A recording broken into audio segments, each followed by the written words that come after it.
Silent, ready, 5 second,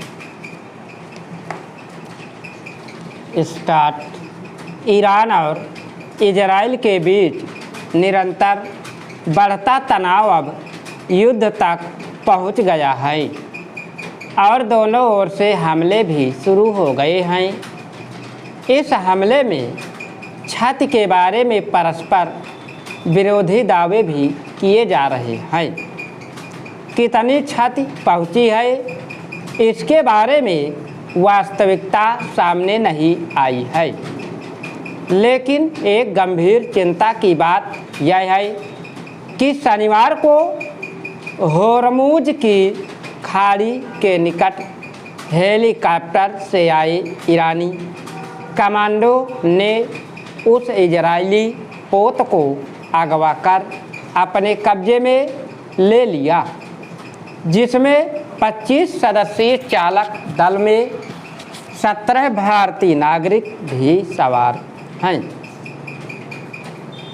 सभी commando रस्सी के जरिए जहाज पर उतरे और उन्होंने चालक दल को अपने प्रभाव में ले लिया।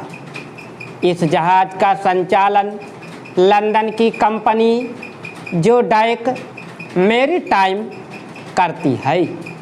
जोडैक मैरीटाइम इजरायली धन कुबेर एयाल ओफर के जोडैक ग्रुप का हिस्सा है।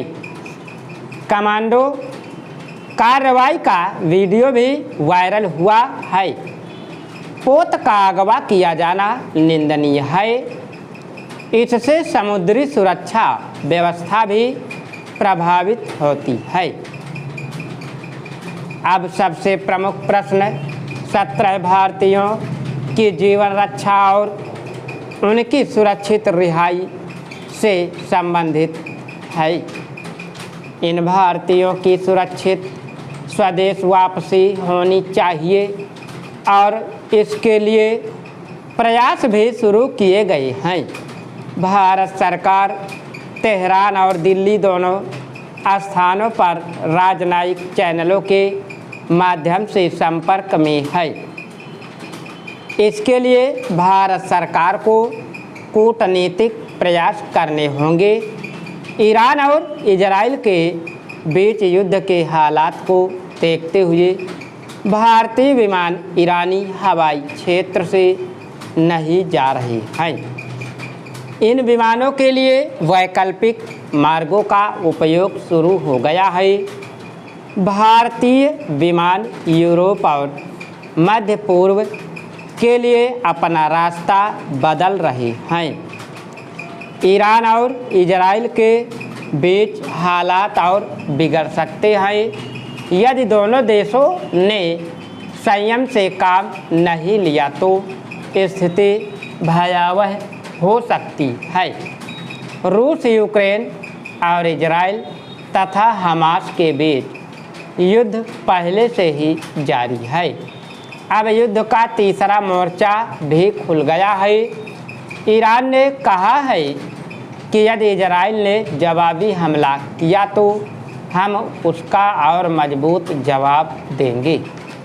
ईरानी हमले के बाद इजराइल के प्रधानमंत्री नेतन्याहू का जो पहला बयान आया है उसमें उन्होंने कहा कि हमने ईरानी ड्रोन्स मिसाइलों को रोक दिया है, हमलों को ब्लॉक कर दिया है। भारत की घटनाक्रमों पर सजग दृष्टि बनी हुई है। परराष्ट्र मंत्रालय ने कहा है कि ईरान इजराइल के बीच बढ़ता विवाद क्षेत्र की शांति और सुरक्षा के लिए खतरा है। भारत तुरंत तनाव समाप्त करने और हिंसा रोकने के पक्ष में है। जो भी हो, स्थिति चिंताजनक है। इसके समाधान की दिशा में प्रयास आवश्यक है और अगवा किए गए भारतीय नागरिकों की यथाशीघ्र सुरक्षित रिहाई भी होनी चाहिए। मणिपुर में हिंसक वारदातों थमने का नाम नहीं ले रही हैं, जो राज्य सरकार की विफलताओं को उजागर करती हैं। स्टॉप। अगर तुम लोग नए हो तो सब्सक्राइब करो, वो जो लाल वाला बटन है उसके साथ सूर्य नमस्कार करो या फिर अनुलोम विलोम, मुझे नहीं पता, बस क्लिक हो जाना चाहिए। अब मैं भी